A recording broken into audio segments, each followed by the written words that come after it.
Hey, and welcome back to How to Be Real, a place where we can be real in a world obsessed with fake.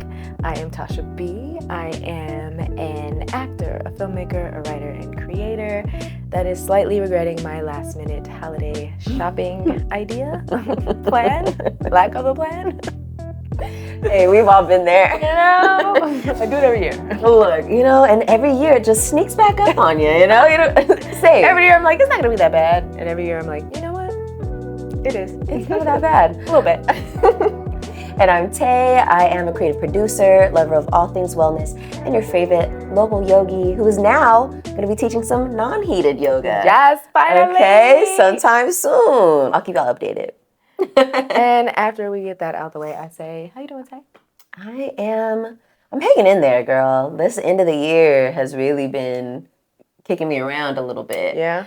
Little like feeling kind of overwhelmed off of just bringing things to a close, not just work-wise, but personal life, health-wise, just trying to manage it all and keep a smile on my face, but then also trying to be okay with not. Yeah. Like it's okay to not be okay. Yeah, exactly. It's okay to not be okay. Like we reference sometimes on the show, hot girls have bad days too. You know what I mean? All the time, man. All the time. How are you? I'm doing cool. I'm slowly acclimating to this cold, gray weather. The other day, though, I was walking my dogs and the sun came out, but it was kind of still behind some faint clouds. But it was funny because I looked right at the sun, no sunglasses. I just looked right at it, and then I was like, wait, you can't do that. And I started seeing spots for a minute, and I was like, wait, I forgot. It's been so long. I forgot the sun be hurting your eyes. It hurts. Don't look at it without sunglasses. Birds are just so beautiful. I missed you. But I did. I was like, yes, the sun. I have to see it. Literally, felt like, because I remember that day. Because if you're not in Sacramento, it has been gray for like 3 weeks straight. Since like Thanksgiving, it's been gray and cold and raining on and off. It's like, dude, what is this, Seattle? What is happening here? So that little sliver of sun, like, I felt like Alana on Broad City staring at that red light. Oh my God. I know I have my red light therapy panel, but it ain't the same. It's not the same. And then I've been trying to like get outside too, because even then you can still get some vitamin D, but more than you would get sitting in the house, but it's still ain't enough to really make you feel like sunshine. Truly. And I will say, like, when you're feeling the holiday overwhelm, the gray skies don't help. It don't help. It really don't. And it doesn't make you want to do anything either. Like, it's very low vibrational. So I'm slowly but surely trying to like, let's get used to it. But I cannot wait for whatever this is to just burn off. Sun, please win this war. We need you. We need you. But that'll bring us to our shout out. And we're shouting out none other than Anthony Joshua. Yo. If you didn't see, it is still on Netflix. But it was another Netflix Live, which is super weird that they're doing that. It's like we're going full circle back to cable. We really are. We really are. So stupid. But anyway. They don't care. Anthony Joshua, his fight. He fought, Jake Paul. Who cares? Yeah, whatever. But I care because he broke his jaw. In 2 places. He was playing with that man. I think he could have ended that fight earlier. I wish he would have, but still. I think he was giving us a show. By the end, dude was looking scared. He was. Tired and red. He kept dropping to his knees and hugging Buzz hips. I'm like, what are you? Get off my man. Like, but it's funny because, he's one of those people that talks a lot. So, and, I never have watched I didn't watch any of the fights. But I know, like, there are rumors that he pays people to take a fall, pays people to lose. Oh, hell no. And has, like, no knockout clauses, He must have took that clause off for Anthony Joshua, because... Or maybe he just didn't care. Right. Why would he? That doesn't... You're the champion. You lose everything. There's not enough money in the world. I'm sorry. You have money. You are a successful boxer. You are a world champion. He's an Olympian. Yes. There's no reason for you to kowtow to this YouTuber. Like, literally. Let's not do it. I'm like, the check must have been amazing. The check must have been amazing And I think they said Anthony Joshua hadn't fought in 15 months, and he's trying to get into it. Like at the end of that fight, he called out Tyson Fury. Oh, so he yeah, wants he to did. fight Tyson Fury. So I think this was sure his did. like, hey, I'm still here. I look good. I'm in shape. I just broke And he dude's does. jaw.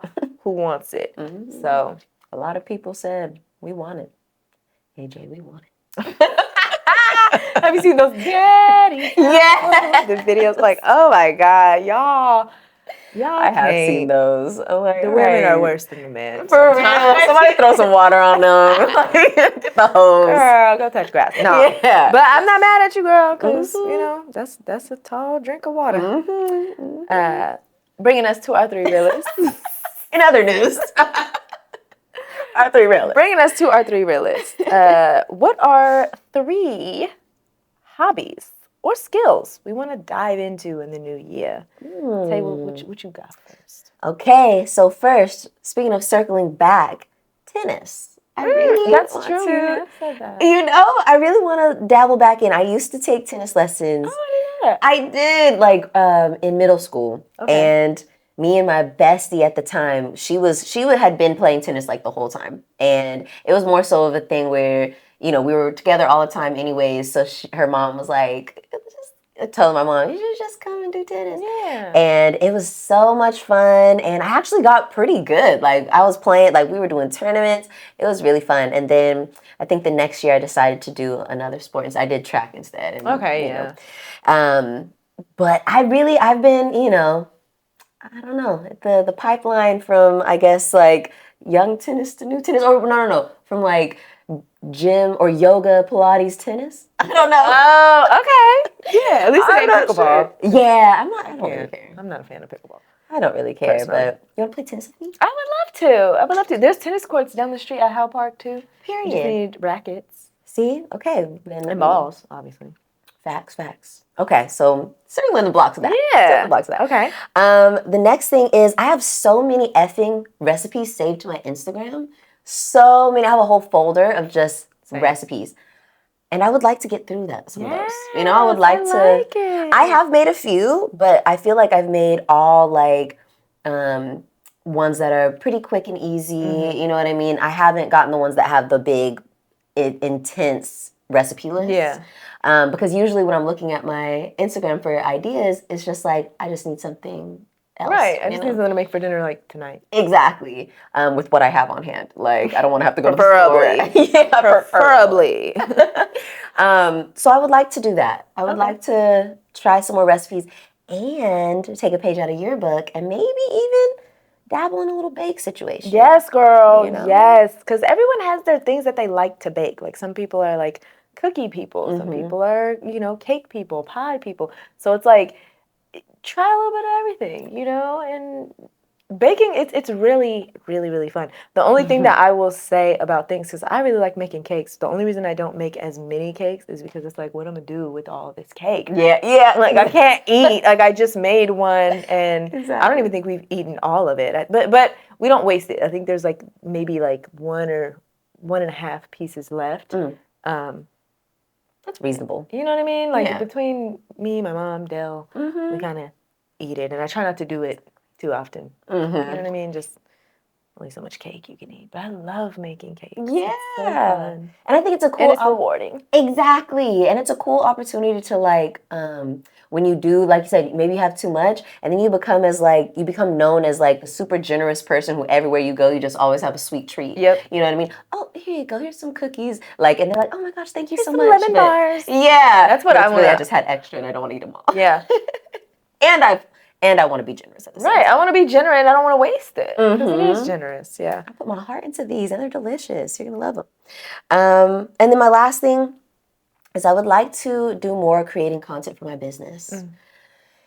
It is a skill that I possess, but not one that I like to use toward that. I think I just feel like I'm trying to get my head wrapped around where I want my attention to go and where, like, to where I don't feel like I'm being pulled in hella different directions.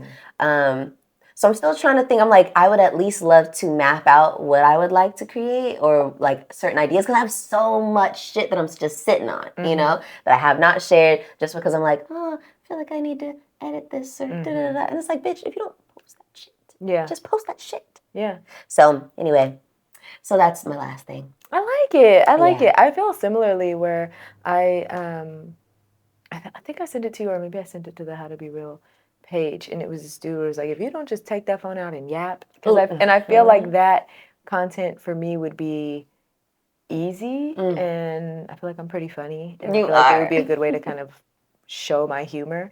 So yeah, I kind of want to do that too next year, and just kind of like, but it is hard to know, like, where do you want to go? Do you want to just be random? Do you want to have a certain type? Like, do you want to be political? Do you want to be, you know, pop culture reference girly? Maybe all of it. I don't know. But I do know that I want to be more yappy online. Absolutely. As well. So. Absolutely. There we go. We're in it together, girl. We're yes, sisters in the trenches. Okay. Content trenches. Content trenches. What about you? What are your 3 bullets?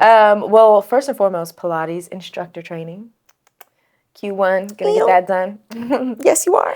Yeah, I want to be a Pilates trainer and make some little extra monies, but also pour into the community. I feel like it's a good way to connect with people, to kind of be around people and help people have like something that you can offer. It feels good to offer something to people and they enjoy it and it makes their life better. Like, that's really cool. So. It is.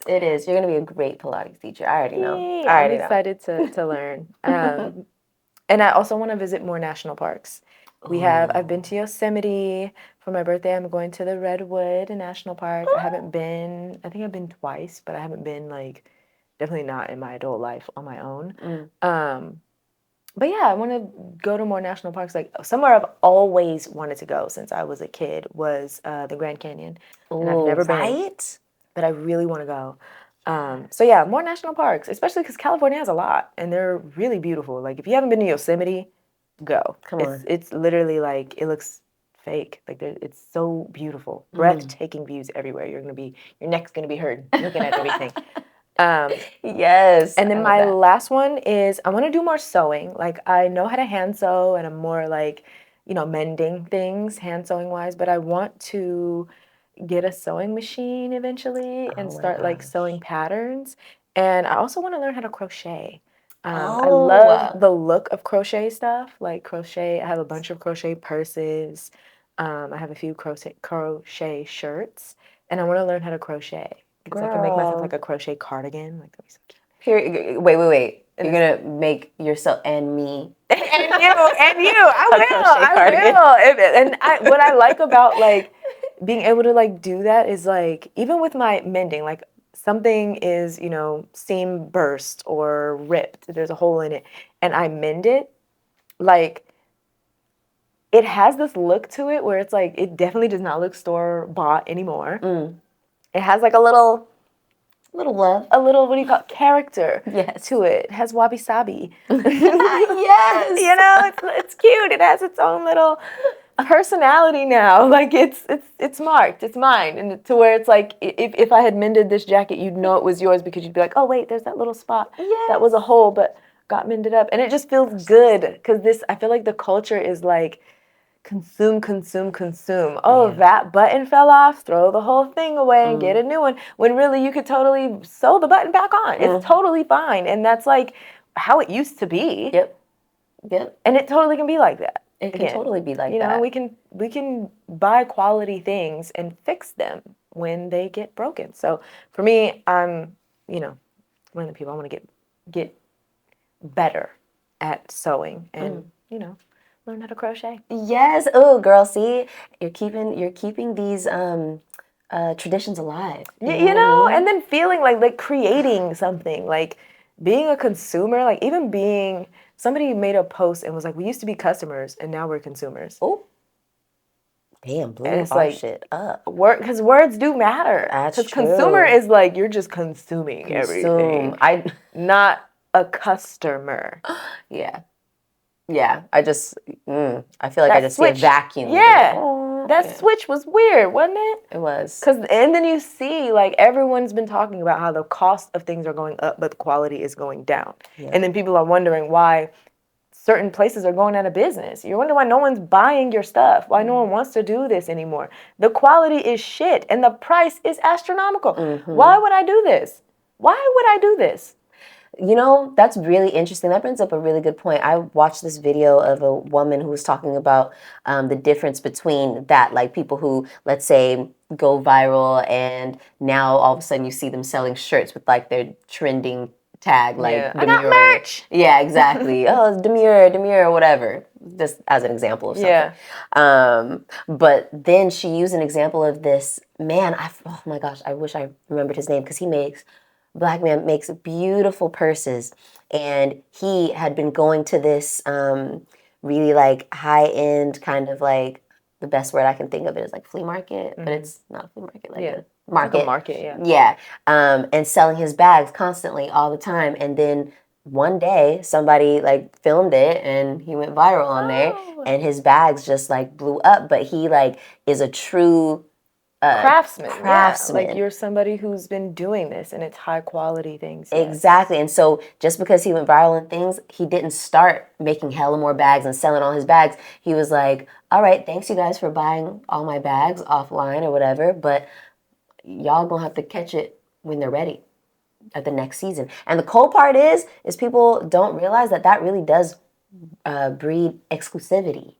It makes people want it even more because it's not readily available. Especially now, because if you're a person making these bags, it makes it special. That's why I have so many crochet purses, because crochet, and why I want to learn to crochet. Crochet is one of the things that they don't have machines that can crochet right now.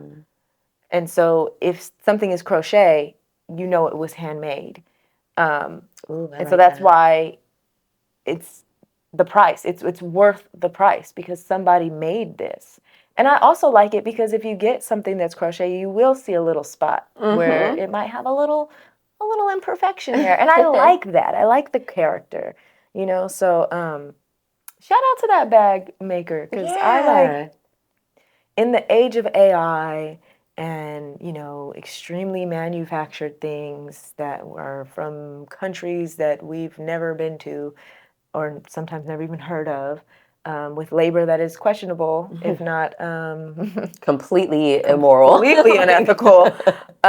It's nice when you can get something made by a person. Yeah. It's just, I don't know, something special about that. That's a fact. That human touch. That human touch. So yes, if you can, try to buy some stuff. Go more to the markets. I want to do that too. I want to add that to my list. Go to more markets, like neighborhood markets, farmers markets. Yes, like the R Street things, and just kind of like shop local. Yeah, you know, shoot. Small businesses not only are really fucking cool when you go to them, like, but also that is like you truly contributing to the economy and watching it at work. And to like your community, your people. Exactly. And then economy. That money is gonna circulate. Yep. You know, and we gotta start doing that more. That's how we fight back with these dang corporations. I wish more people were, you know, and I get it, convenience, but like we gotta do better. We gotta fight back, because this stuff is starting to get really out of control. It's getting sticky. These people starting to get a little too comfortable for me. Okay. Speaking of comfortable, something uncomfortable is our weekly reel, which is the art of letting go, the struggle of letting go. The struggle of letting this shit go, honey. Sometimes letting go is easy, and sometimes it's not. It can be hard, especially when there are feelings or traumas involved. Going cold turkey on habits that we have developed over 10 plus years. Sometimes it's a habit or a behavior or even like a thought pattern that you've had for most of your life, for as long as you can remember. You're like, dang, I feel like I've been thinking this way and telling myself the same story since I can remember. Was 2 years old. You know, sometimes it's a long-standing thing, and it just gets really hard to let go. Sometimes the will to let go shows up before you know how to let go. Talk about it. Ooh, oh my So gosh. what's one thing that you are trying to, or wanting and going to let go of this year? Not saying how I feel. I like that. Yeah, not saying how I feel. Speak on it, girl. Speaking on it, I recently had a really big conversation with my mom, and I let myself just go, you know what I mean, and allowed it to be uncomfortable and sticky and, you know, fiery and a little feisty, you know what I mean? And my mom was sitting there and she straight up was like, okay. This is new. Yeah, she was like, see, and she straight up was like, I feel like we've tried to have this conversation, but we haven't been able to go further than a certain point. But today, you really put it out there, like, and I feel like, she let me know, like, I can take it, like, I can handle this, like, and I love that, all this is going on, Girl. Come on out. Yeah, come on out. And I was like, yeah. And there was a few, different things that she was like, why can't you do this all the time? And I was, still in my vibration. I was like vibrating. And I was like, well, Mom, honestly, I feel like you never allowed me to do so when I was younger. I don't feel like I was like, I'm not trying to put it on you, but just to give you context of where this comes from. Of where it comes from. And she was like, dang, but you never let it go? Like, you never no, let I do. When you do bring something out, like I was just saying, like when it's like, dang, I've been saying this since I was 8 years old. Yes. When you finally say it out loud to somebody that, isn't in there with you, so they don't know it, it is kind of like, dang, you still on that? But it's like, yes. Yes. Honestly, I am.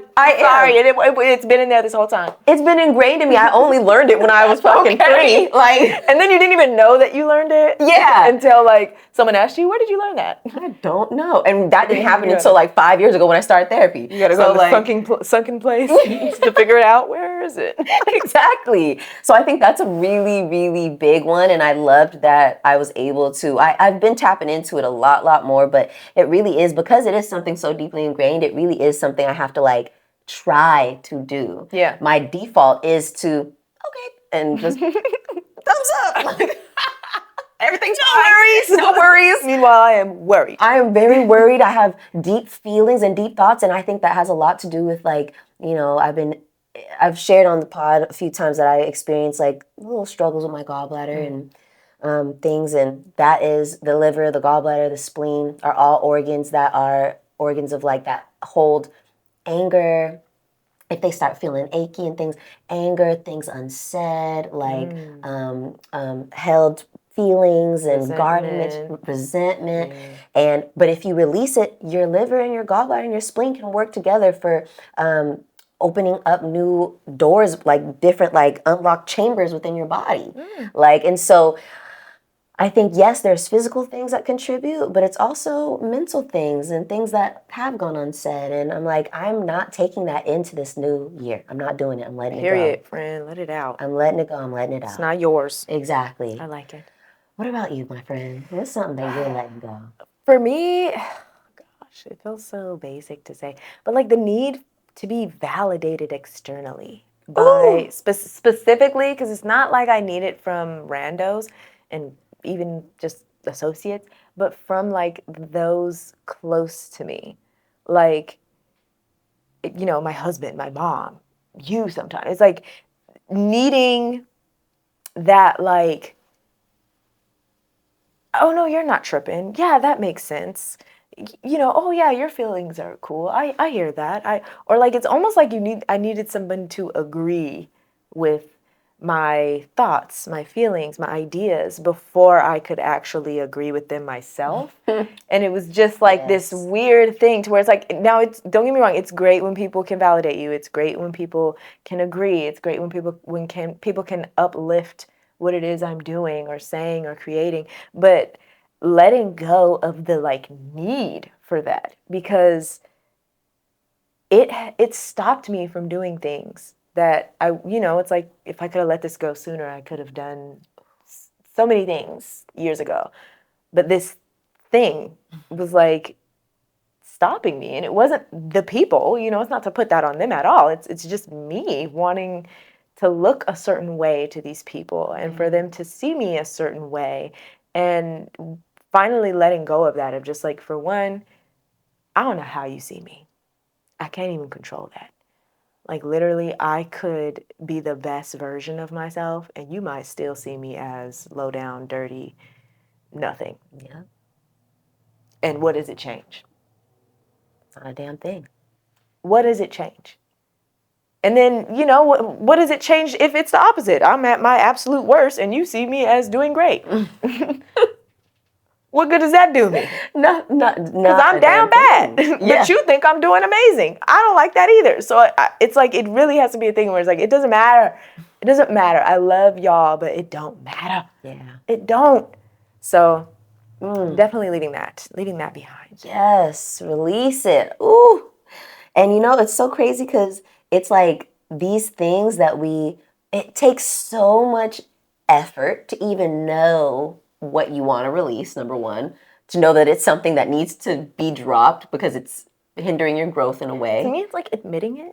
Yes. First of all, admitting that you do it, first of all. Yes. Admitting, like, because I know I used to always tell myself, I don't care what people think. We all say it. I don't care what people think, but we do. There's a level of caring. We do care what people think.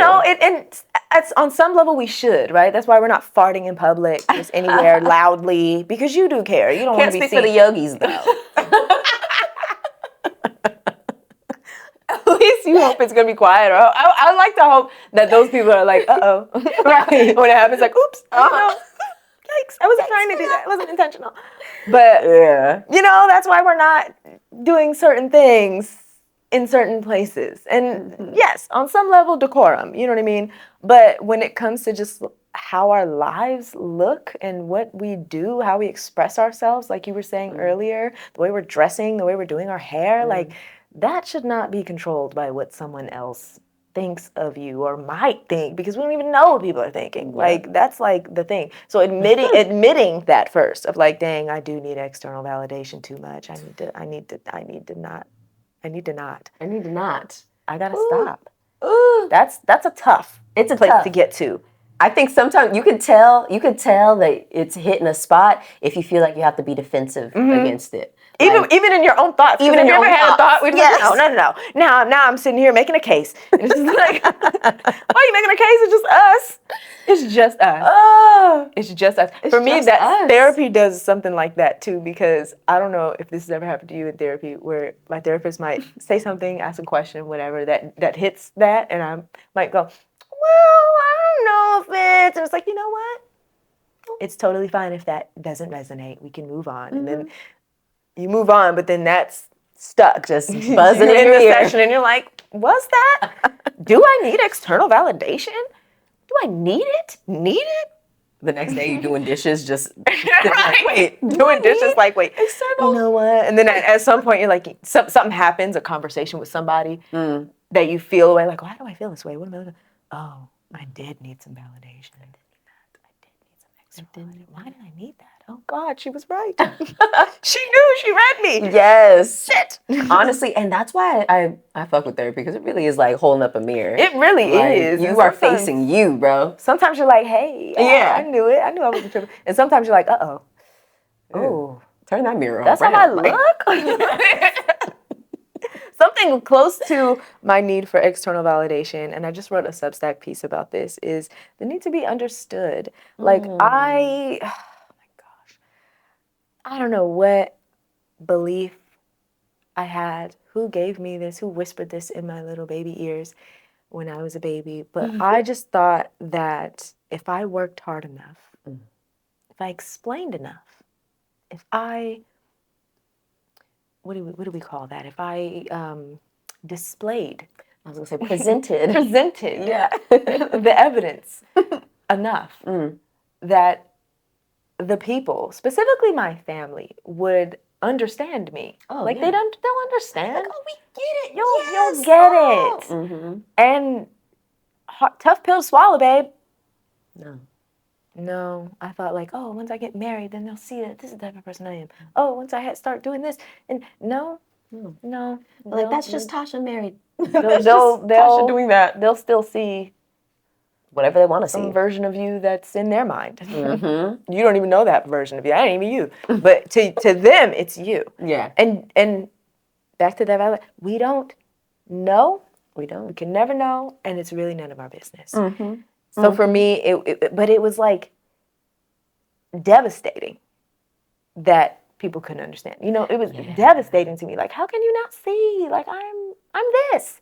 Not that. Why do you keep seeing that? I'm not that. Why do you keep seeing that? Mm-hmm. Like, this is not, it makes no sense. How could you even see that after I just presented you with all this stuff? And then you do enough. For me, it was like very much like, I need to show you more. I need to prove my existence.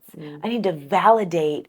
And that was the thing. It was like, it went hand in hand, where it was like, if I prove who I am to you, then you'll validate my existence. And then it's like, then what? Who knows? Nothing. I don't know what happens after that. Even then, it's like empty. That part's none of my business. But it felt so necessary. And now I'm like, I'm at a place where it's like kind of late in life, to be honest. But I'm here.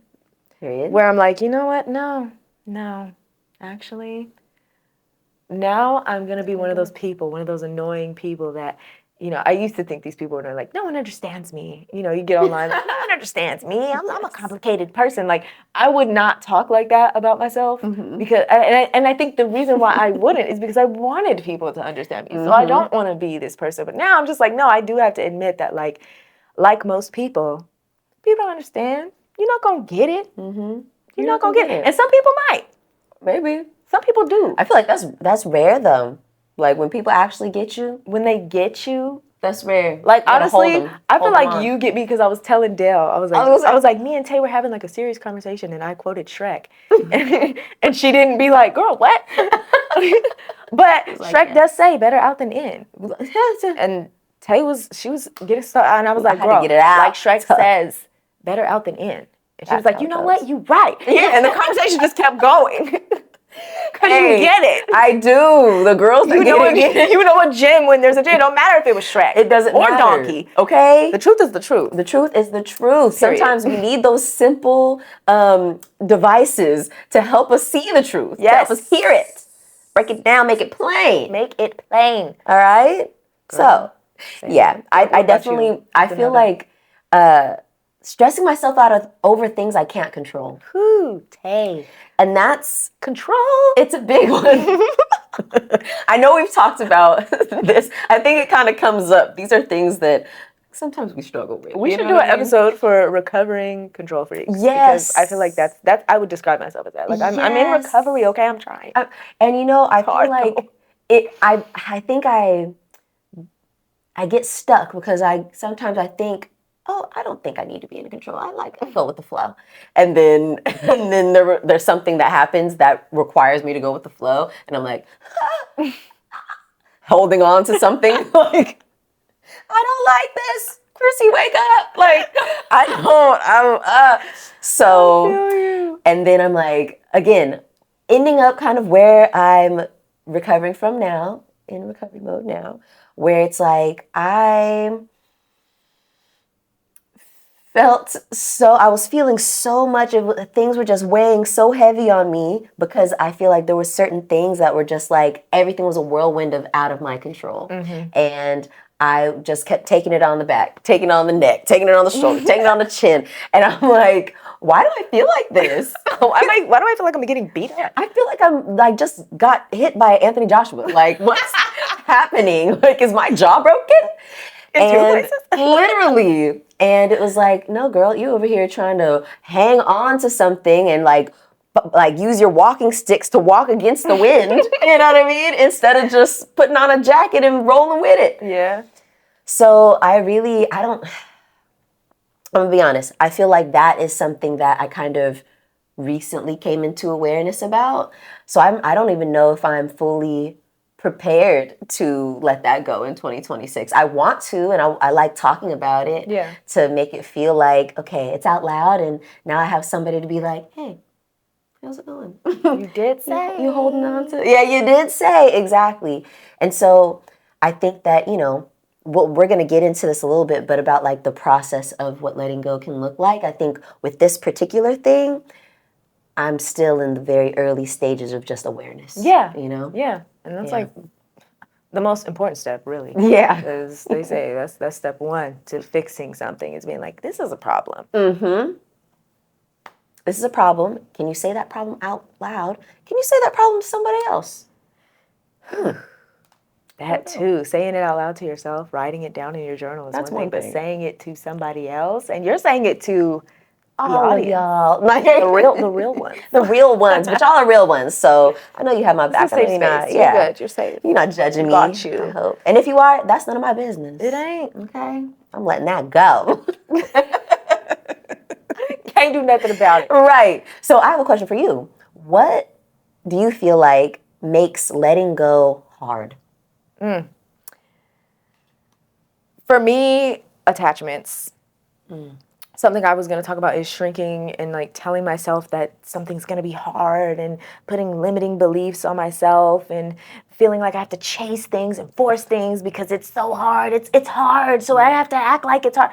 But it's like, is it? Yo, Is it going to be hard? we have that in common. We have a lot of things in common. We do. That's probably why we're friends. Yeah, I'm like, did you know? Because it's just like, why? Why am I hunkering in for this when I don't even know? I have no idea what it's going to be like. But I'm hunkering in even before then. Before I even get to set, I'm like, let me bring all my stuff because it might go down. And it's like, and then it doesn't go down. You're like, why does It never really goes down. But I'm prepared for it going down. But I want to I like the preparedness. I just don't like the mental anguish of it all. Yes. You know what I mean? Like, why does the anxiety have to be Why am I attached doing to this it? to myself? I'm creating this storm, and then the storm actually never comes. So it's just like an internal storm that I'm going through alone. Yes, the midnight storm. Okay. And then if the storm comes, then it was like I went through the storm twice because I created the storm internally, and then dang near did I manifest it sometimes? Right. Like, did I talk this into existence? Yeah. Did I conjure this shit? What am I doing? So I wanna drop that as well. Like we're releasing that. But what makes it hard is attachments to things, to people, to ideas, to ways of thinking. We like make things part of our identity. Yes. And when we do that, it makes it feel like you're killing a part of yourself. Truly. And sometimes it is, you know what I mean? Yeah. Especially if you believe that, then yeah, it is killing a part of yourself. And that can be really freaking hard, you know? It takes a process. You might have to like do it multiple times. You know what I mean? Like kill this virgin so she come right back. Like, yeah, girl, 9 lives. You didn't get the roots. Okay, you did not get the roots. We back. We right back. We back like the weeds that you keep having to pick. So I think that makes it really, really hard. And then you touched on something earlier where it's like mystery. It can be hard to even imagine, one, what is this? Sometimes we can feel the feelings, but we can't really put our finger on them and feel like, okay, what is that? Yeah. And then on top of that, there's the mystery of like, okay, I'm not, it's not a struggle. But if it's not a struggle, then what is it? Right. And sometimes that can feel, I know for me, like that can feel like, okay, but if it's not this, then I don't even know what life would be like without this. And it's hard to know. And you don't know until you get there and you're like, oh, it's fine. And I know for me, I would have this like, I don't know, like fear of, you know, my one part of my brain being occupied with worry, with stressing and, you know, creating those storms. And it's like, if this part of my brain isn't doing that, what is it going to be doing? Is it going to be doing nothing? Right. Like, what is that going to be like? Is that going to feel empty? Scary? Empty? Yes. Like, what is it? And sometimes it is at first. You're just like, damn. You like that meme of Will Smith and that in Fresh Prince when the house gets robbed and the whole house is just empty. Yes. Sometimes it do feel like that. Yes. You're just like, dang. You know, Hello. especially letting go of people. Woo! Oh my gosh. You let go of people? And you're like, dang, I got one friend. Wow. Wow. No, dead ass. You're like, wow. You're like, damn, ain't nobody here. I got me, myself, and I. Okay. You're like, sheesh. And, you know. Like SpongeBob with all his little, like the tissue, the penny. There. There's a SpongeBob reference for everything. It really is. So, for me, getting there, it is kind of like, well, I don't know what to do. I kind of don't know. What is it? Hell. But you just have to get there and go through it. And then it's like that open space isn't as scary when you realize I can actually put anything I want in here. I can learn to crochet. I can make a new friend. I can actually call up this old friend and maybe start talking to them a little bit more. Like there's a lot to do with it. I actually should see this as a possibility. But at first, it's a mystery. Yes, it's because it's easy to say, oh yeah, I want to let this go. Da, da, da. It's easy to be like, okay, yeah, and once that's gone, I'll just fill it with something else. But it's like the process of doing it is great. The reality of it, the reality of the stages. Yes, it's kind of like okay. Yes, and I can absolutely relate to that. Because I also put in my notes that a hard part is being scared of the other side, you know, like you want to let this go, but then you're like, but how? I think a lot of times, like I listened to this other podcast, it's called Ear Hustle podcast. We've talked about it before. And it takes place in prison in San Quentin, to be specific. And something that is really interesting that they talk about is like that, is it recidivism? Yeah, where they like make sure that they put resources in to make sure that you are becoming a well-rounded human again, and you can like speak with your victims' families and things like that.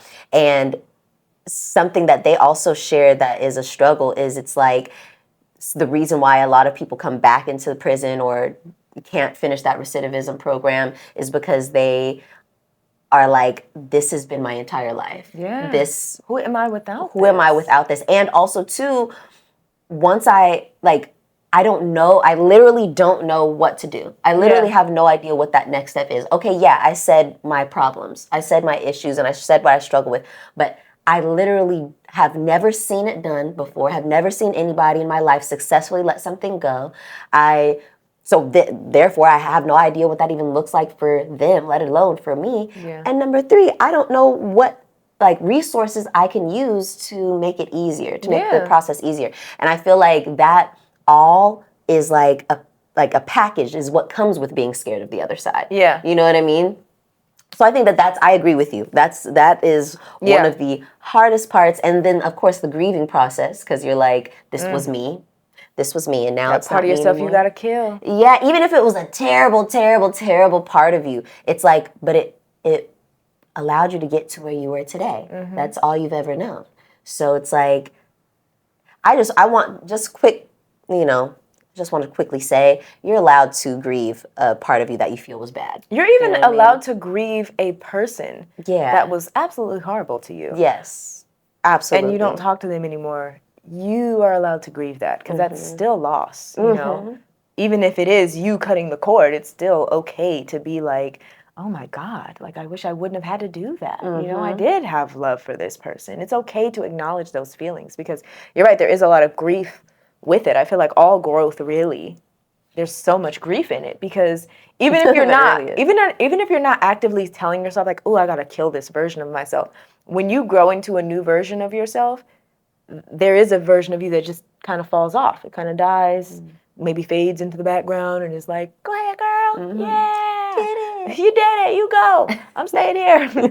And that can be sad because it can, you know, and I know like sometimes a song, have you ever heard like a song from a certain point in your life? You're like, dang girl, I was this girl. Yes. And this girl, it seems like a lifetime. Like I know with like older folks meme and they're like, it feels like a lifetime ago because you were such a different person then. You had way different habits and a whole new different mindset. Yep. And now you're like, wow, that girl, I can laugh at her, but I could also look at her like, girl, I wish you wouldn't have did some of those things you did. But you know what? I'm glad. Here we are. My heart goes out to you back there. My last thing that I'll say about this is what makes it difficult for me is getting to feel that comfort in the discomfort. Like feeling like, oh, okay, this is my new normal. Like in that grieving process, in that shedding process, it's like you start to eventually, it's like so much is changing and shifting because like once you, it's kind of hard to describe unless you've been through it. But once you start the process of like really releasing shit out of your way, stuff starts moving the fuck out of your way, whether you want it to or not. Like people start dropping off and opportunities start failing, and you're like, what the fuck? Yeah. Wait, I didn't ask for all that. And Your it's whole like, life starts shaking. You're yes. like, wait a minute, stop. I wasn't trying to, wait, no. And then you start thinking, am I doing the wrong thing? Is this wrong? And it's not. And it's not. You gotta stick the course, and it's hard to stick the course because it feels like you made the wrong choice. It feels like everything now is failing. Like you mentioned earlier, did I manifest this? Okay, bullshit? did I just ruin my own life? Did I just what ruin am I everything? doing? But it's really like that constant change. You called out and you said, I need change. I want it, and I'm gonna have it. And the universe was like, bet. And everything starts shifting and changing around. Sweep your whole Monopoly board off. And Exactly. You're like, yikes, I gotta start back at Go? And it's $200? Yes. Okay. And it's scary and hard to start feeling a sense of, I say comfort lightly, because you're never, I'll speak for myself. I'm never going to feel comfortable in the discomfort. You're finding a comfortable spot in the discomfort. You know, it's almost like, okay, you're in the desert. Where's a little bit of shade? Yes. You're still in the desert, babe. But you got that one little palm tree that's you found a visor. giving you something, right? You got an umbrella in the desert. It's like, okay. And some water. Yeah. You're like, okay, but I'm going to survive. Yeah. But I'm still in this desert. It's tap water and the water's hot too. Like, you have what you need. You're not going to die though.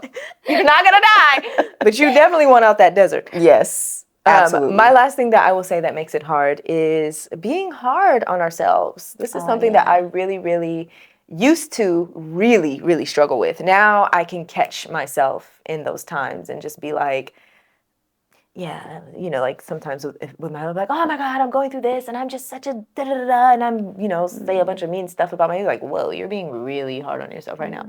And before, I wouldn't be able to really receive that. Like, I would maybe receive it as like maybe judgment and just be like, you just don't get it, and walk away and continue beating myself up by myself. But now I feel like I'm in a space where whether it's him that says it or like, you know, little me in there, like a little younger version of me that's like, damn, that was mean. You just said all that. I feel like we tried our best. I don't know why you're being so mean. So I feel like that can make it hard because when you have these like rigid standards for yourself, sometimes like we were talking about, it's a process. And so when you do say like, oh, I want all this change, you are thinking, I'm going to go from here to here, right? Linear. Like it's just going to be whoop. And oftentimes that ain't how it happens. Sometimes it's I don't think I've ever met anybody. A whole whirlwind experience. And within the whirlwind, you can, you know, if you're hard on yourself, you can kick yourself for being like, wow, you didn't go from nothing to something. You couldn't just go from one side of this coin to the next. You couldn't just turn 180 degrees in one day. What's wrong with you? And I feel like I used to be that girl where I'm just like, girl, it's not all happening at once. It's never going to happen. Yeah. Give it up. Maybe you should just die? I don't know. Like, you know, you're bad at life, I guess. I guess you just get an F. that can just add to what's already a shaky experience. Absolutely. And that's like another thing that I'm going to continue letting go. But we talked about letting go being a process. And I wanted to ask you, what do you think is the first step in letting go? I mean, I think we really hit the nail on the head with awareness. Just being like, okay, first I need to be aware that there is something that I want to change, that needs to shift in my life. Yeah. Maybe like it's just getting that feeling of, you know, for me, I think with the biggest one that I think I'm really on a good moving forward track at this point is saying how I feel. Yeah. Like I think like it took probably a good like 2 years to get to this very point. And this very point is very still much in the baby trying stage. Yeah, you're like the baby trying to walk. Yeah, exactly. I still might fall. Yes. I feel like the toddler who's like, I'm walking smoothly, but now I'm trying to run, and it's like all over the place. Yeah. You know what I mean? Like you're running not in a straight line. Yes, and it looks still very clumsy. But I think that like with that, it just feels like, okay, now that I'm here, I can, you know, just be a little bit more aware of my surroundings, aware of what triggers me, more so like in my body. Yeah. I think that was the very first thing that I started to become aware of is like, you know, okay, why every time I think I'm good, thumbs up, ready to go, no, that didn't really bother me, I'm fine, do I all of a sudden have this heat in my stomach or like this really deep kind of knot just sitting? Like, you know, Some why ain't does right. that? Some ain't right. Why does it feel like you know, the whole day went on, but at the very end of the day, now I feel extremely drained. Like I was out there With a weight vest on, walking around all day. Yes. And it's like just starting to be aware of those like physical sensations for me was like a big thing. That's a good first step. You Yeah. know? I'm just like, how is this feeling? How is it like how's it presenting? Yeah. How is it presenting itself? Slowing, and that for me, that's like slowing it down. Like you said, how does it feel in your body? And I know when my therapist was saying it, I was like, girl, what are you talking about? What does that even mean? But it does slow, like it kind of takes you out of like here and like leaning forward, trying to go to like, okay, let's pause. What? Yeah, I guess. I don't know. Yeah. Even to say I don't know, it slowed it down Exactly a little bit. I know. I would say the first step is definitely that, but also accepting that it's time to let go, because especially when it comes to like people and situations, maybe even like a job or something, like when you're like, okay, I think it is time to let go of this, and sometimes we fight it. You know, for all some of the reasons we mentioned, where it's like there's this comfort here, there's this habit, there's this, you know, fear of, well, if I'm not with this person, then what? You know, what happens then? So accepting that, like, okay, it's time to let go. Yeah. And then decide, you know, where from there, where do I want to go? If this could look a different way, how would I want it to look? And even that is, you know, that's just a jumping off point, because it might go better than that. You know what I mean? Or it might just be kind of feel the same but different, not how we thought it would look. So the acceptance and awareness and presence. Yes. Like you were saying, in your body, being present enough to be like, okay, I can actually catch these things in the moment. Like you were saying, instead of it being like at the end of the day, I feel like this. But even if it is at the end of the day, then you can kind of take stock of the day of like, oh man, yesterday I didn't feel like this, but today I kind of did less. Maybe it was your day off. And you're like, I'm more tired today than I was yesterday. Yeah. Why is that? And you maybe can walk through your day and identify like at what point did I start to feel that extra energy draining. Yes. And that can give you that information to be like, okay, there's something I'm doing that's just not it. Absolutely. Another thing I will add is just having some grace. Like, yes, have to. Let Grace in the chat. Let her in. Add Grace to the chat. She should always be there. Yes. Just some grace. We love grace. And I feel like like a B point to that, like a sub point to that is like naming the thing too. You know what I mean? Because I think you don't call it out, because as we were talking about like the sensations you might feel, or like just getting to know what even it is, you know what I mean? I think it's like putting a name to some of those things is also important. Like for me, it's, you know, feeling like, okay, I want to know, I need to first identify what I'm feeling, and I want to say it. Yeah. You know? So it's okay, that's my thing. And for you were like, okay, validation. That's a certain naming point for that. And I feel like it helps us to kind of like build categories. At the end of the day, I think we're just really simple creatures. Right? You know? We really are. Humans are simple. We need a little bit of compartmentalizing. Yeah, we need a little bit of organizing. Organize these thoughts. Yes. Put them out there. And healthy compartmentalizing. Yeah. Make it plain. Make it plain. So that you can see it and understand it. And I think you're right. Like putting a name, calling these feelings out and naming them can help you to be like, okay, now I know what this is.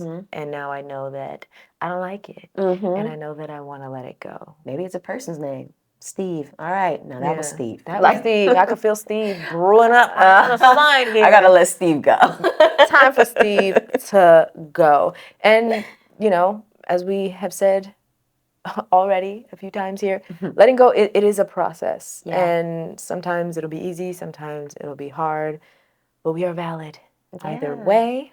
I wanted to talk about the levels of letting go. And I yes. explain it to where, just on my personal journey, it's felt like sometimes it feels like you're letting go of something like one finger at a time. And you don't even realize, like, you're still holding on with your pinky to something. You got that grip. Yeah, Steve will come back and you'll be like, man, Steve, I thought I got rid of you. But you're still, he's hanging by a thread, but he's there. Hold on to that fingernail. You know what I mean? The skin of the teeth. Yeah. So sometimes it is just one of those things that's just going to be like, look, it's there. Mm-hmm. And maybe it's something, you know, I know there are some things like this in my life where I'm like, hey, like, I know that I'm probably constantly going to be in a state of kind of accepting and or letting something go. Like, you know what I mean? Like, this is going to manifest in different ways, maybe at different stages of my life. I'm going to have to acknowledge that, hey, I have a tendency to want to control things. I want to grab the steering wheel every time. Every chance and I get. need to continuously remind myself, like, hey, remember, we want to not do that as much. Doesn't mean never do it, but it just means, hey, we want to be aware of when we're grabbing for that wheel, and before we just grab it and start yanking, just be like, wait a minute, hold on. Mm-hmm. First of all, can we even control this? Sometimes it's no, and you're steering all crazy for nothing. Yeah. What's up with that? Like, Can we even do it? Is it even gonna matter if we grab the steering wheel right now, or are we just living in a country with the president that's the president? You know, it's like like I was saying, I'm trying not to stress out over things I can't control. Like, Look, I could be aware, I could be like, damn, that sucks. But at the outside of that, that's it. what can I do? Let's make a list of things I can do, and let's try to do those things. But outside of that, tennis. No. I will not let an old, nasty person end my life early. I'm sorry. Or take up that much space in my life, or wreak havoc on my body.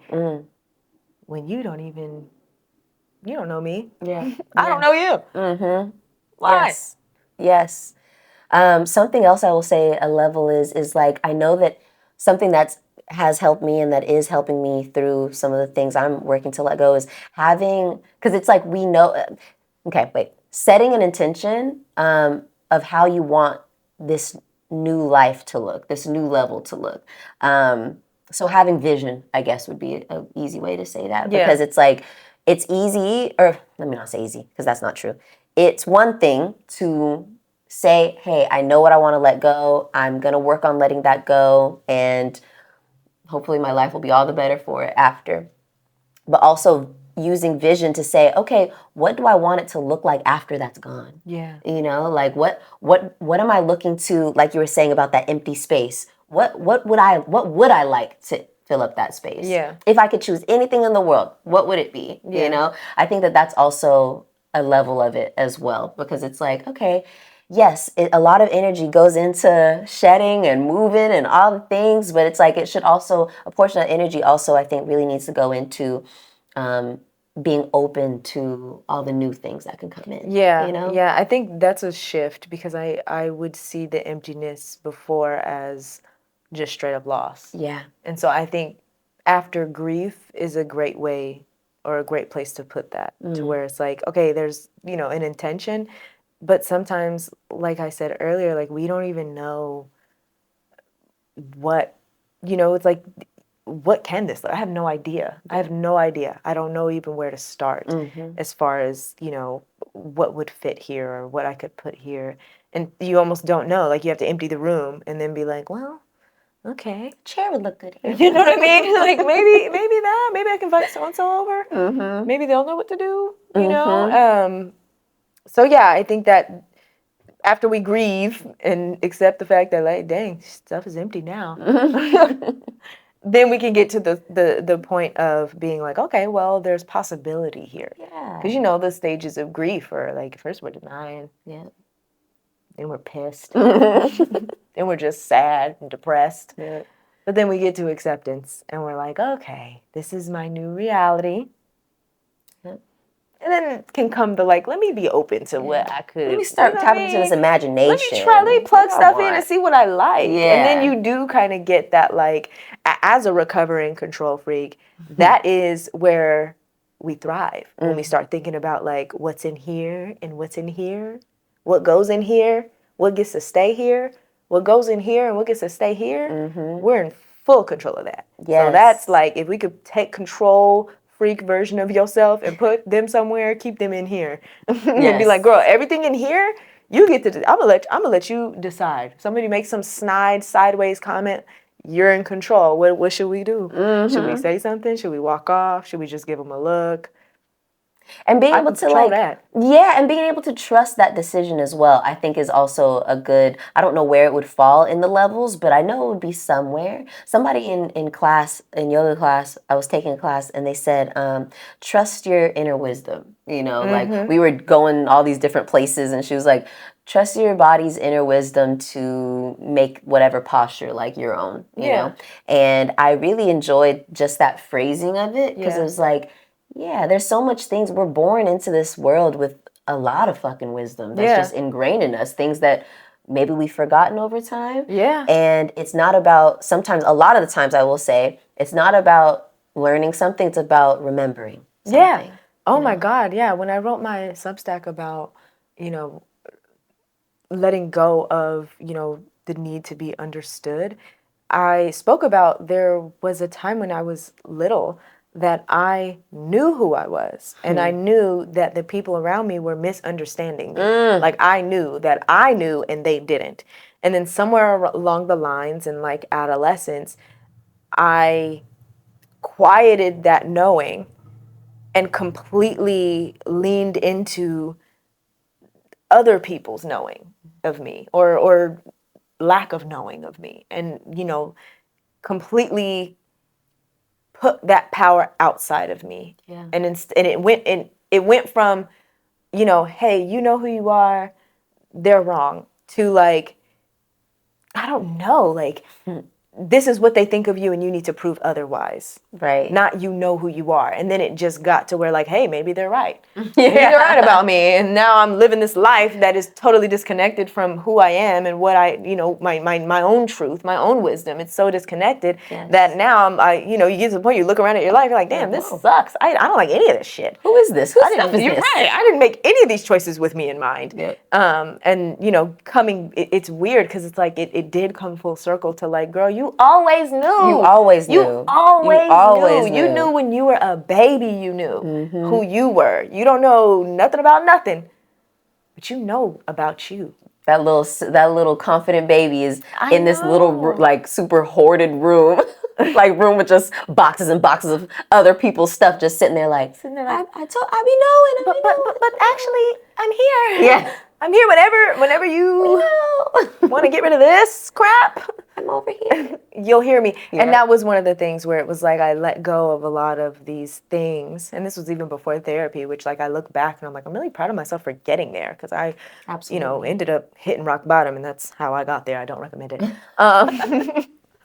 But it did clear that for me. Like, I was like, you know, it was kind of like clearing a hoarder room where you're just like, this is all trash. And I don't even know how this got here. Like, dang, you know, I didn't realize how dirty this room was. And you clear it out and you're like, dang, it's empty. And it's like, actually, it's not. There's, like, a little baby sitting right there. Right. Like, girl, what are you doing here? I've been waiting for you. Like, hey, now that you can actually hear me and see me, let me give you... Let's talk. Yeah, let's talk. Let me give you some of this knowledge that I've been trying to tell you, but you've been getting lost all up in that craziness. So, yeah, that was... it was cool for me, because I and kind of like what you were saying about, like, your gallbladder, my body really was rejecting that too. I was absolutely, like, it sounds dramatic to say, but I do think, like, my life was at risk. Like, if I wouldn't have made changes, who knows if I'd be here today? You know what I mean? Because I got so small that it was like, I'm not well. I'm not okay. You know, it was affecting me. So, you know, I think there are times where we're talking about letting go. I think there are times where we hold on to stuff so long that, like, you will be physically ill, lose your hair, lose a bunch of weight, gain a bunch of weight, just literally be in pain, back, feet, knees, hips, everything hurting, just sore, hurting in your life, health struggling, bags under your eyes, just all those are insomnia, can't sleep, can't eat good, stressed out, no appetite, all these different things. Those are signs that, hey, maybe there is something that you need, like Tay said, maybe there's something you're not saying. Yeah. Maybe there's something that it's time to let go of. Maybe there's you need a different job. Maybe this relationship is just not good for you, And all of that is information to kind of say, like, dang, what's going on? What is my body trying to tell me? What is my inner wisdom trying to share with me? And sitting in the stillness, because I know I don't know about you, but when I was in that, sitting still was not a thing. No. Unless I was like smoking weed. I'm not sitting still. If I'm smoking weed, then I can sit still. Right. But other than that, and even then, I'm while I'm lit, I'm trying to roll up again. Yeah. Like. Or I'm texting like, hey, come over. Literally. Let's match. Yes. Like, yeah. It was I don't want no alone time. I don't want silent time. Sitting in quiet stillness. No, thank you. Not at all. So I can hear all this drama, all this chaos. No. And sometimes that's the first step to getting that information of like, what do I need to let go? And I recommend sitting in that stillness, even if you can only do it for like 5 seconds a day. The more you do it, the easier it will be for you to continue to do that. And then you will hear, and you do got to be open to hearing you. Because trust me, that wisdom is there. We all have it. Yep. All of us have it. So let us know what y'all are letting go. Yes. What you have let go. Yes. If you're inspired to let some things go, hopefully, because it's time. We're going into the year of the horse, baby. Okay. Moving forward in 2026. Giddy up, baby. Okay. So this year is the year of the snake, clearing that path. So to clear that path, continue to let some stuff go. Lighten your load so you can move forward in 2026. Pack light. Pack light. So going into our last segment today, we're going to go ahead and run back our media review. Yeah. This is where we review books, movies, TV, songs, whatever media we feel like, hey, we want to talk about it. We want to get into it. So let's get into it. I'm going to put this big old computer out my way because I can get into it without it, okay? First and foremost is Verity. Now, we are opening up discussions for the books that we're reading. And the first book that, or the last book that Tay and I read together, was a book called Verity by Colleen Hoover. If you tuned into the last episode, we talked a bit about it there. But now we have since finished this book. We have. Yes, we have. And I know last episode we talked about how it was such a different vibe from It Ends With Us. Very thriller, very like, mystery, what's happening? Yeah, who done it? Very much who done it energy. Had that book within a book vibe. I really liked that. Verity is a character in the book who is like an invalid. She's been in a car accident, or maybe she hasn't. We don't know. Right. And she had some type of brain injury that just made her unable to move her body. Seemingly. Her husband now is her caretaker, and they have a son together. They did have 2 daughters who passed away, unfortunately. Under kind of mysterious events. Very mysterious events. And then shortly after, she was in a car accident herself. So it's all real murky. Everything happening kind of close to each other, Yeah, it really all happened all at once. And then immediately, while homegirl is still she's down bad, an invalid pretty much, her husband goes to New York from Connecticut or Vermont? Yeah. To get another, because the Verity is an author, and she is an author of a book series. Very popular It's a very popular series in this universe. And Lowen, who's the main character in the book, she is also an author who writes in the same genre as Verity, but her books are less popular. Right. Now, Verity's husband, his name is Jeremy, he lies and says that Verity liked homegirl's writing, but really it was him. And he conspires and cajoles this young lady to agree to write the rest of Verity's books. She had like a 6-book deal for this series. She had written 3. There were 3 more that needed to be written. So this lady is going to ghostwrite all 3 books. All 3 of the last books. Yeah. And in order to get what she needs to be able to capture the voice and the tone of these books, she's going to go to these people's house, go to the woman's office, and sleep there? Yeah. She's also been evicted from her house. Yeah, her she's mom like... just died. And yeah, she's struggling financially. Yeah. She's like, waiting for this advance from this big payday that she's about to receive for writing these books, but the payday just keeps being delayed. So mysteriously, and Jeremy is like, well, why don't you just come the hell over and come here? You gotta research for the book anyway. Yeah. Another layer that I feel like we didn't talk about last time was Lowen, the main character. She sleepwalks. Right. And she gets to this place. She sleepwalks, finds herself in bed with Verity. She does, which was also very strange. Very weird. She wakes up in that bed and freaks the hell out. Yo, and knowing that, spoiler, this whole thing. Spoiler, yeah, it's definitely bro. a spoiler if you haven't read it. Yeah, please. Also, now knowing that Verity was fully capable of freaking dancing about that house. Okay. She's just probably laying there like, girl, what are you doing in my bed? Girl, what are you doing in my bed? What are you doing here? That makes that scene so much weirder. Yes. But anyway, so she freaks out, and then she tells Jeremy this. Mind you, she's sleeping in the master bedroom, which is downstairs. All the other bedrooms are upstairs. So she freaks out. She screams. She slams the door. Of course, Jeremy wakes up like, girl, what's happening? And then she's like, oh my God, I slept walk. Da, da, da, da. And Jeremy's like, I could put a lock on the outside of your door. What? So that you can't leave it. When you go to sleep, I'll just lock you in. And when you want to wake up, just call me, text me. I'll just unlock it. I'm always awake. Huh? And she's like, oh my God, that's so sweet of him. What? Is it? I don't know if it is. I don't think if you were attracted to him, that would be sweet. I think it'd be like, yeah. If this was like a regular situation with a man whose wife was severely injured and he wasn't on whatever type of time Jeremy was on, because that was a weirdo. Very strange. Yeah.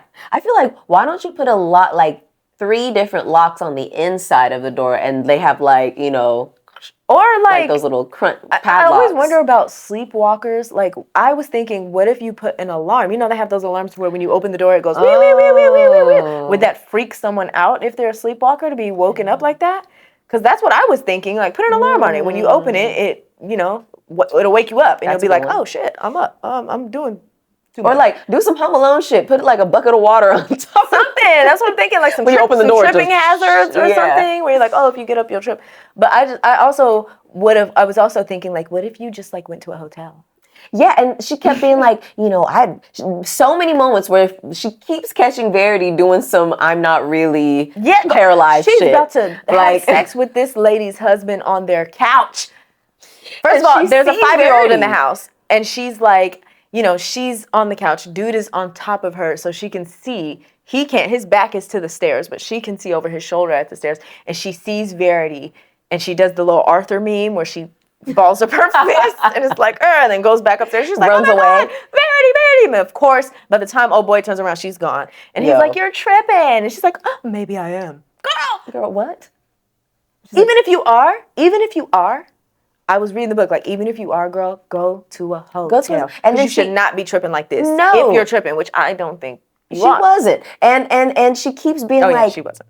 Right. And she keeps being like, oh, I would rather stay in the car, sleep in my car than stay here another night if I have to keep waiting for my check. But she never does it. As soon as she sees Jeremy, actually, just kidding. It's not that bad. Just kidding. She needed way too much evidence for me. Like, it was way too much evidence. But, I mean, it makes for a better book, I guess, if somebody got to see it play out, I guess. It was very crazy to me that Verity was faking.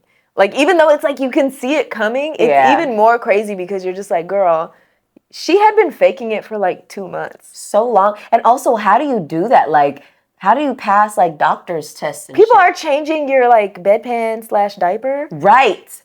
You have to just poop and pee on yourself consciously. People have to feed you. Be vegetable-like. You have to not react when someone's yelling. Like, I think at one point she got in her face and was like, if you can move, da-da-da-da. And you just have to, like, look past that person. Like, girl, that is commitment. I'm like, you had to have been, like, drugging yourself, Yeah. like giving yourself Valiums or something to make you just because there are medicines. There are like Valiums, Xanax. There's the ones that can kind of like. I'm sure she had them all too, and I'm sure she had them all. That would help. Yeah, but also even still, why? But it was really the ending that got us. That was like, okay, so this is how we're closing it out, because it really built up. Colleen Hoover really built up this book to like really capture you in. It was hook after hook after hook. But the closeout was more of just a line. It wasn't really a hook, there wasn't a real conflict. Like instead of Verity being awake and being like, hey, look, okay, I'm faking it, but here's why. Here's the situation. I would have even liked if Verity teamed up with Lowen on some shit. You know what I mean? Like, or Lowen, or Verity and Jeremy teamed up on Lowen. Yes. Or even the child being, because it was hinted throughout the book that the little boy was talking to his mom. Like he's like, oh, my mom told me not to do that. And then, people be like, what? Your mom talked to you? And he's like, oh, no. And then he would climb up and like run off. But he was 5. So people kind of just were like, 5-year-olds, they don't really know what's real and what's fake. People think kids are just whatever. And sometimes they are, I guess. They just be lying. But the letter thing, it was basically like all of Verity's perspective was in this letter. And the letter took up like 10 pages in the book. I mean, I'm probably exaggerating, but it was a lot more pages to where I remember 2 different times I was like, wait a minute, how many pages is this letter? Front and back, I'm pretty sure it was probably 10 total, because throughout the entire book, Lowen is reading Verity's manuscript, and it's all like painting Verity out to be this horrible fucking person who's literally plotting on one of her child's death, like murder, and then Verity writes this long letter at the end of the book they don't find the letter until after they fucking kill Verity. And like the real Verity. In a weird, like in the manuscript, she says like she actually tries to kill one of her twin children by sticking 2 fingers down the baby's throat. As an infant. Which was cray. And then actually kills her by letting her drown as a teenager, as a young teenager. Like a 10-year-old or whatever. Yeah. And so, having read this manuscript, Lowen, the main character, Jeremy is, he finds out that Verity's been faking it and snaps. And he's like on top of her, choking her. And Lowen is like, wait, you gotta make it look like an accident. Stick your fingers down her throat. Yep, just like she did to the infant. You crazy. Y'all both crazy. Y'all are crazy. And come to find out, Jeremy already read the manuscript. So he already knew, and he's the reason why Verity got into a car accident, because he drove her ass into a damn tree.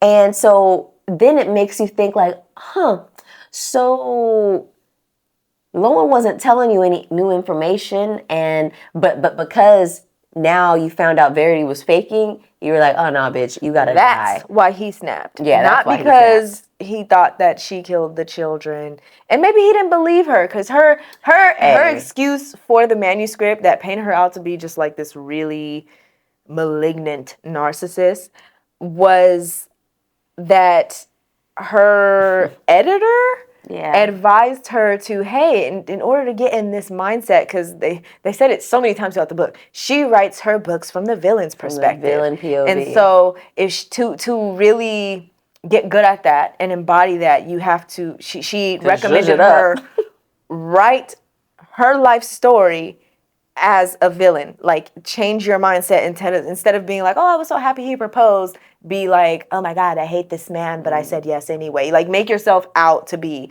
which for me, like, even saying it out loud, it sounds kind of stupid. Like, maybe she was lying. I think she was lying. I wouldn't believe it. I wouldn't believe it, because it really was. It was good. It was detailed. It was over the course of years. Of her life. You kept writing this fucking fake manuscript. This is the longest journal prompt in the fucking world. Okay. And then you never told your husband? Right. Until he read it? No. Now all of a sudden, that's not real. It's just fake. No, you wrote this too damn good about all our life. So maybe they were right to assume she was lying, but still. I wish it would have been something to where there was a little bit more of a conflict. Like maybe Verity more crescendo. Like maybe she had a plan. Because in the letter it said that she was going to take the son and run. So it's like, I wish she would have maybe did that, and then they found, something a little more, Yeah. But I will say, I do want to say this. Jeremy was weird, and he was scary. And I feel like Lowen, the main character, I feel like she didn't care. She like watched him choke his wife out. Yeah. And helped him murder her. And then in the end, she had his baby, married him, moved in with him. I don't know. Yeah, all those things. Became the little boy's mom now. I don't get it. I don't like it. And that is why I rate Verity a 4.1. Yeah. I'm giving it a 4. She had me in the first half. First half, I would say like 4.8. Absolutely. But the ending. And I think like there should be a part 2. I would like a part 2. Because I feel like it's set up for it. Like, girl, Jeremy is the problem. Yeah. Maybe he's not the problem, he's a problem. He's a problem. And I feel like we need another book so that you can, don't gaslight us. This isn't a happy ending. Yeah, I want the son to grow up and know something. You know what I mean? And like, say something. Be on Lowen or Jeremy's he was around for all of it. He was. And he would get mad. They took out the family pictures and he got real mad. Like, I don't want to look at this. And snapped. And just like, oh. He knows something happened. That baby, That baby hurt. So what would you rate it? I said 4.1. Oh, yeah, I'm giving it a 4. 4, solid 4. Mm-hmm. Solid 4. That makes sense. So the next book that we are going to read in our little book discussion will be Razor Blade Tears by an author by the name of S.A. Cosby. We'll be starting. I know S.A. Cosby is a crazy name, but we're looking forward to reading this book. Tay has heard really good things about it. Yeah, it's a Black author. We love supporting Black artists. We'll be starting this book on January 7th. So if you would like to grab it before then and read it along with us, come on. Join us. We love that. We will update here and on our Substack. We'll be doing live discussions there. We sure will. If you have not yet, subscribe. Get on there and get on Substack. It's pretty cool. Right. We're at howtobereal on Substack and Instagram and TikTok. Might as well throw that in there. Okay. We're everywhere, babe. And YouTube. Right. The next thing that we wanted to talk about was the Dave Chappelle stand-up special, The Unstoppable N-Word. Yo, when that title popped up on the screen, with the hard R, I was like, whoa. Oh, this is, but Dave Chappelle loves him a shock factor. Yeah, you know what I mean? He does. He definitely does. Man, he's that OG. He really OG is. Black man. And you can tell because he does not only does he chain smoke, but like while on stage, I'm like, so bad. It's like you see him put the cigarette out and immediately light another one. I'm like, dang, you just gonna smoke the whole pack? Rotate and then get the drink. I'm like, damn, you can't like not smoke for an hour long for your session or whatever. But something that really, Dave Chappelle, I will say, Dave Chappelle's funny. He's a funny guy. Great storyteller. Great storyteller. And you can tell that he's, I was going to say an academic, but I don't know if he's an academic, but I think he's someone who likes to learn. I think he really likes history. Yeah. And like, I don't know if it would be sociology, but like society. Like he studies society. Yes. And a lot of like classic comedians like that will tell you that that's the comedian's job. Your job is to study society, how it is now, how it used to be, where it's going. Like you're supposed to be tapped into all of that so that you can communicate it in a way. Like, yes, you're making people laugh, but you're also informing them. You're also making them think. Yes. And I think Dave Chappelle does a really good job. He does. He does. He really, really does. And I definitely learned some things. Like I forgot the name of the boxer. Was it Jack Johnson? Yep. Yeah, I feel like I learned a lot about his story and the fact that that's where like the Great White Hope. Oh yeah, and the Great White Hope. I never knew that that's where that theme or the Mann Act came from, and so I thought that was really interesting. Something that gets on my nerves is how he keeps with the trans jokes. Like I'm like I guess it doesn't get on my nerves. Okay, and I'm like, how do I want to say this? It doesn't get on my nerves because I feel like it's not funny necessarily, even though I feel like it's not. They're not. I feel like it's not funny. It's not. But it feels like you're like it's overdone. You've done it already. Like, why do you keep coming back to it? Like we get it. Why is it such a big deal? Like, if anything, I feel like at this point, it's making me look at you like, what's going on? Yeah, what's going on? Why does this? Okay, are you not feeling like a true boy inside? Are you Literally. feeling like maybe you want to throw on a wig or something? You have something to tell or us? something. I don't know. It feels like, what is it? Why What are is you this? so attached to this? Why do you keep coming back to this? And, not even, maybe to somebody it was funny. I mean, I guess maybe to somebody it's funny now, but I feel like they're not even so much jokes now as it is just him being like, and I still feel like this about trans people. And it's just like, okay, do you think they care? It's just, you think you're standing on business by doing that. What is that? I don't know what that is. I don't know why. Why do you have to do that? What is that and why is that? It feels dumb. It feels dumb. It feels like it's really time to retire those jokes and let it the fuck go, because it's like, Dave Chappelle has been in the line of fire for a lot of different shit, but it seems like this one thing is something that he's continuing to fold into all of his it's like he has to say something about it every time. Every time. Like, what are you trying to do? Just make sure, like, you can't cancel me. And that's some old head shit. It is. That's an old head way of thinking. Very, very, yeah. Another thing I will say is starting off by talking about how much money he has and how he owns his town and he's buying it and the Dubai money. It was all very... That kind of was a degree of separation for me, where you're just like, dude, read the fucking room. Look at the fucking economy right now. Yeah, people were mad at you for going to Dubai and taking that money. Do you see what they're doing in Sudan?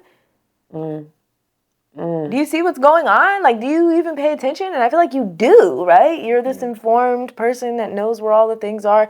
And yet, here you are, flaunting this money. And then I like how he, said some shit about Elon Musk, but forgot to mention that he did a show in his hometown in Ohio and brought Elon Musk out there on stage and was hugging him and shit. And it's just I don't know. I feel like he's kind of, I don't know, questionable. Maybe not sold out, but kind of you're. Same thing that happens to a lot of Black artists and just people in general, where once you get in a certain tax bracket, now your allegiance switches, and you're not for the people. You're kind of for the people, but also I ain't gonna mess up my money. Yeah, and that's how he was coming off. It's kind of you're kind of a little bit lukewarm now, buddy. You're not as much of a Dave Chappelle as you used to be. And hey, maybe that's what many do.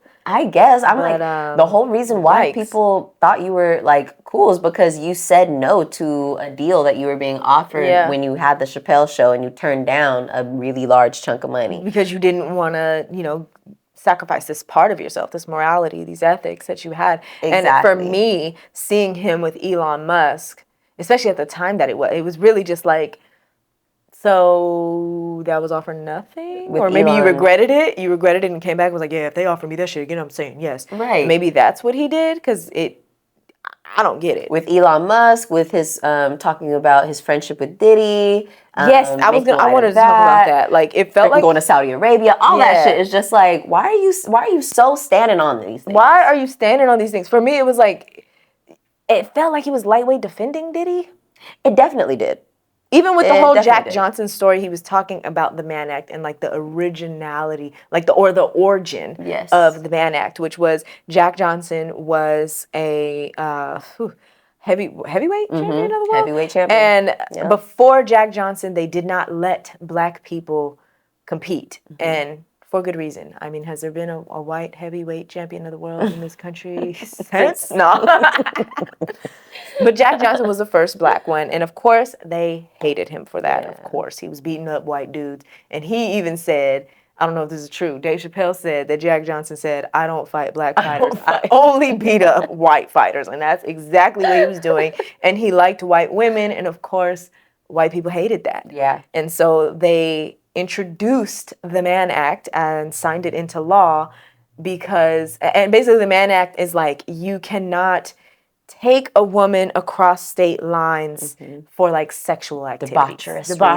Debaucherous reasons. You can't do that. Now, thinking about that just by itself, it's that kind of, maybe you shouldn't be able to do that. Human trafficking, it's kind of it sounds a little bit sketchy. But to know that that's the origin of it, because they made that law, and then they got Jack Johnson on that, and he went to prison. And as we know, they love changing the laws to put black people in jail. Don't they? And then they change them back and don't let the black people out. Weed, and now it's legal, and there's still a lot of people in jail for weed. Mm-hmm. But he used that story. I get what you're saying, because he really did use that story to spin it and be like, and that is what Diddy was on trial for. And the Mann Act is exactly what he was convicted of. And you're like, thank God then. I don't know.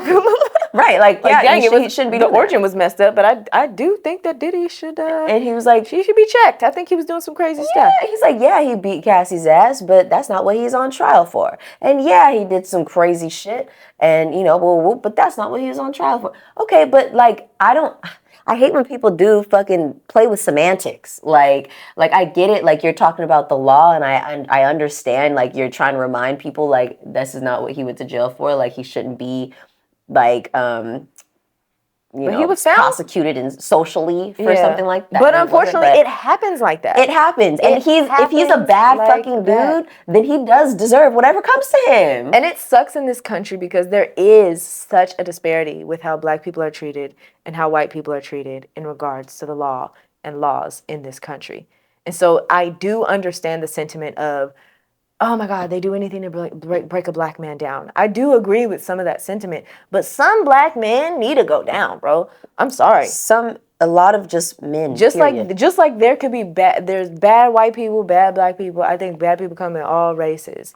And I feel like Diddy is one of them people, like, since I could remember, since teens, I've heard stories about Diddy. Mm-hmm. And if I heard them stories in Sacramento, California, everybody knows. Everybody knew that Diddy was on some weird stuff. Same with R. Kelly. We all knew that he was peeing on people and doing weird stuff. We all knew he liked young girls. Boondocks did a whole episode about it. So it's like, we all know. We all know how weird this stuff is. It's not a secret. Dave Chappelle, what would you rate Dave Chappelle's stand-up special? I mean, there was funny moments, but the whole thing wasn't really funny. It didn't feel fresh or new. Like, he's doing old head shit, and because he's old head, out of 5, I would give it. I'm gonna be honest. I'm gonna give it a 2. I'm not. I would not. I would never rewatch it. I would not suggest anybody watch it. Like, you know what I mean? Like, outside of just wanting to show, like, these moments that we're discussing here. So I'm like 2. I'm not impressed. I don't care. Yeah. What would you give it? I think I would give it like a 3.5. Well, no, like a 3. Like a 3. Okay. Give it a 3. Just because I do think there were some funny moments. I do think the storytelling and the artistry was there. Mm-hmm. It is Dave Chappelle. But I do agree. I wouldn't watch it again. I wouldn't really advise someone else to watch it. You have to watch this. I wasn't super duper excited to watch it. Yeah. I will say that he did say he at the end he was like, we need a code word, that means they got me. So if I say this word or this phrase, you guys will know that they got to me. Mm-hmm. And he said it has to be something I'd never say, like I stand with Israel. And then he said goodnight and he dropped the mic. Yeah. And I do think ending it like that. That was strong. That was a strong ending. It was a strong stance to take. That's true. Okay, I'll give it 2.5. And I do think his point, one of the points that he made in there was that he had so much money now that he doesn't have to fear these people anymore. Yes. That he does have that freedom that a lot of people don't get. You know what I mean? Of just like you can't do or say certain things because now, your money is affected. So yeah. For that, I will give it a 3.3. Okay, 3.3. Go ahead, Dave Chappelle. I gave some extra points because you're right. The artistry was there, the storytelling was there, and I did learn something new. Yeah. So I'm giving it a 0.5. And that'll bring us to our thank you.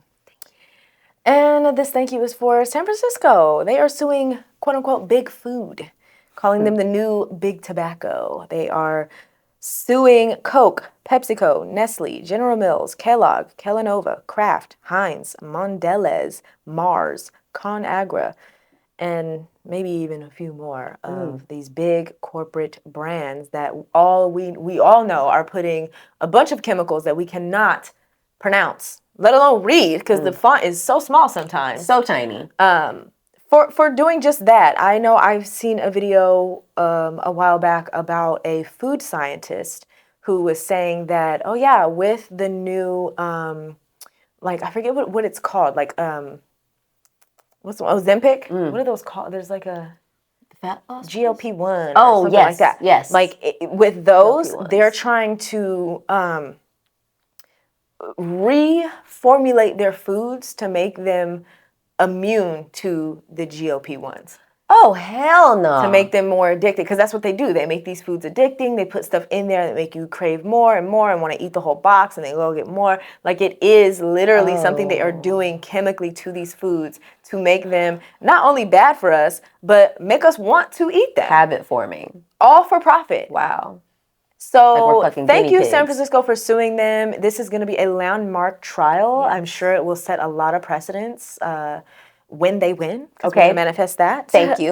So yeah, poisoning people should have consequences. Let that shit go. Let's let's let that go. And that shit go. You know, what we can do outside of them suing is be aware. You know what I'm saying? Like, we all like a snack or two, but then having the knowledge that these people want you addicted to their food is crazy. Like, like, food should not be chemically designed to make you addicted to it. No. We need food to survive. Yes. For me, that's made me hyper aware of, like, okay, maybe I don't need this little snack. You know what I'm saying? Maybe I need to, me baking, that's a big reason why. Like, maybe make a little snack. Exactly. I mean, maybe the snack is a little sandwich. Right, exactly. Not that that's the most healthy thing, but it's healthier than some Cheez-Its or whatever. Or something made by Kellogg, I okay, guess. or any of these other Pepsi, Nestle. We all know Nestle's the devil. For real. But, you know, who's not is all of us here. Logged into this podcast right now. Thank you guys for tuning in. Yes, and please stay connected with us because we love being connected with you. We have some really cool plans for 2026. Yeah. More opportunities to connect in real life. So if you'd like to continue to be a part of this community, which we hope you do, please continue to follow us at howtobereal on Instagram, on TikTok, on Substack, and on YouTube. You can keep up with all the stuff we're doing on Substack. We'll be dropping newsletters, our podcasts, all episodes can be found there. So go ahead and check us out all over there. My personal is at justsay_tay. And mine is at the Tasha B. Absolutely. And we love hearing from you in terms of listener letters, which you can send to heyhowtobereal@gmail.com. We also like when you guys leave our little comments and rates and reviews wherever you listen to this podcast, or if you want to send us a little DM on one of the socials, please do that too. Yes. But remember, we are not therapists. We just have them. So I know today was a heavier episode. We dove deep and got a little vulnerable. Yeah. But just remember, take everything with a grain of salt. And this week's Random Reel is on my girl, Tasha B. It is. And this is something that I posted on Substack because I needed to hear it. But I want to say it here and share it because I know I'm not the only one. You are here on earth to do something you already have the gifts to do. Trust that and go do it. Period. Thank you for sharing that. Of course. I love that reminder. And with that, stay real. Happy holidays!